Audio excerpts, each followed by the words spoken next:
Димаш мырза, интернетте Қазақстанда, оның ішінде қазақ интернетіндегі маркетинг саласы бізде дамып жатыр ма, енді басталды ма, сол мәселесінде не айтасыз? Интернет маркетинг.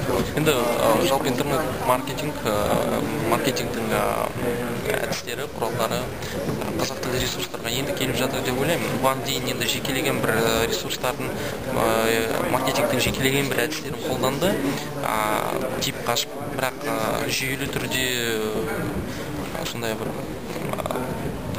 көлемді түрде енді кірісіп жатыр.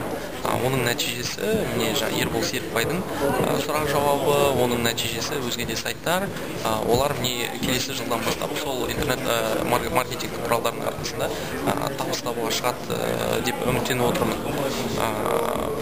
Енді басталып жатыр жалпы. Яғни интернет жарнама дамиды деген ойдасыз оны? Әрине, қазақ тілді сайттар мысалға мәселе неде? Мәселе жарнама беретін компаниялардың өкілдерінің қазақ тілді сайттардың статистика туралы білмеуінде.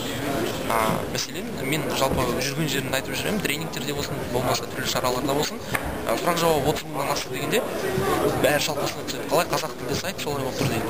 Мен айтамын, сендер мониторинг жасамайсыңдар ма, қарамайсыңдар ма, олар да сендердің мақсат аудиторияларың ғой. Олар мәссаған деп мысалға ойланып қалады. Яғни сәйкесінше олар белгілі бір сол сайттармен жұмыс істеу бойынша бір жобалар ойластырып, қаржы құюға ниет білдірулері әбден мүмкін. Соған келіп жатыр. Мынандай презентация жүргізгеніңізге қарағанда, осы интернет маркетинг саласын сіз ары қарай қазақ сайттардың ішінде жалғастырып жүргізетін деген ойдамыз. Сол жағынан семинар өткізу мәселелері болса, мысалы тренингтер өткізу мәселесі. Біз әлі көп жағынан сауатымыз аз да негізінде. Енді ол жағынан маған мысалы жеке өзіме де кәсіби тұрғыдан өсу керек. Бір екіншіден әрине ондай семинар, тренингтер қазақ тілді интернет аудиторияның өкілдеріне өте қажет, керек. Сондықтан